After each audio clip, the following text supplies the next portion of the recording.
Hi, this is Roy Furr with Breakthrough Marketing Secrets and BTMS Insiders. And for this video, I have a parable for you about the most valuable customer strategy. Let's dive in. Let's compare two businesses. Business A and Business B were both started out selling widgets for $99. There was no meaningful difference in quality, service, or customer satisfaction between the widgets from each company. Both flourished and grew. Business A was happy with how things were going. So they just tried to keep the business on cruise control. They focused on getting new customers. They focused on continuing to make really good widgets. They focused on service. They were happy, their customers were happy, and everything was good. Business B took a different approach. They knew widget customers weren't all the same and didn't just need widgets. In fact, they realized early on that widget customers had a lot of different needs and wants tied to their interest in widgets. And so Business B branched out from making and selling $99 widgets. They sold budget widgets for $59. They sold deluxe widgets for $179. They sold a widget delivery and installation service for $79 with any widget purchase. They sold an extended widget warranty on each model for an additional 20% of the widget's retail price. They offered widget servicing as well as ongoing widget service plans. They also created a widget gift program and a widget customer referral program. Plus, they wrote the book on widgets and realized that prospects and customers really valued understanding widgets better. That worked so well, they created a whole series of informational articles about widgets and made those available to prospects. Then they realized part of their audience were die-hard widget fans, and they created a fan club and fan merchandise for ongoing engagement around their widgets. As they listened to these diehard fans, they realized something else. They wanted more than widgets. And so they started testing a few more products. What's its, how's its, where's its, why's its, and who's its. Each of these led to even more success as they offered them to their original widget buyers. Eventually, the average $99 widget buyer at Business B was predictably worth $1,000 in revenue and $400 profits within 3 years, and even more beyond that. When the folks at Business B realized this, they had an epiphany. They didn't need to make any money on selling that first widget.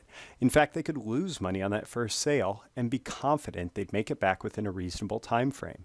And so they went from spending $30, $40, $50 to sell a $99 widget to spending $100, $200, even $300 to get those customers in the door for the first time. And they adjusted all their advertising and selling to show up in front of potential widget buyers first, bigger, and more often. They even were able to invest more in educating potential widget customers about the problems widgets solved, catching them earlier in the buying cycle, and creating brand loyalty as new customers came into the market. Along the way, they innovated until they were able to sell their $59 widget for $49, their $99 widget for $79, and their $179 widget for $149, offering the same quality at Business A, but at better prices. Plus, they threw in extra services and perks for free that they previously would have had to charge for just to deliver more value to their customers. Eventually, Business A really started to struggle. Even though they consistently delivered a great experience, they were finding it harder to get new customers. Their advertising expenses went up as they tried to compete with Business B. They didn't understand why, but their costs of getting a customer were simply eating up all the profit margin they'd previously enjoyed. The killer was when Business B undercut them on prices, while delivering more for a better total customer experience. Pretty soon, it became nearly impossible to get new customers, and Business A was losing past customers in an exodus to Business B. With this, the market for widgets shifted. We didn't mention this before, but there were a lot of other companies in the market too, businesses C, D, E, F, G, and so on. They were all content to be in the $99 widget business and consistently create happy customers, so they struggled with Business A as Business B innovated. Eventually, it wasn't just Business A that was watching their business go to Business B. It was the entire market. Business B continued to deliver the superior solution in terms of value delivered for costs, and pretty soon owned not just their local and regional markets, but the global widget business. While other competitors came in and out of the market, Business B remained the clear leader, because they understood how to maximize the value they delivered to customers, knowing that was the key to maximizing their own per customer value and leading the widget market. By implementing the most valuable customer strategy, Business B created the best possible customer experience and used that to create the most successful business in their category. This is more important than ever. In most industries, the spread between business B and everybody else is only continuing to grow. If you don't understand how to maximize value per customer, you will find it ever harder to compete.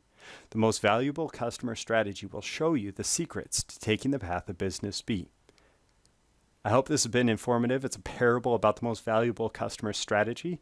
If you'd like complete training about the 11 steps of the most valuable customer strategy and how you can use them to grow almost any business in almost any industry by 3 times to 11 times, simply go to BTMS Insiders and search for the most valuable customer strategy, or simply click the link with this video. This is Roy Furr, and I want to thank you very much.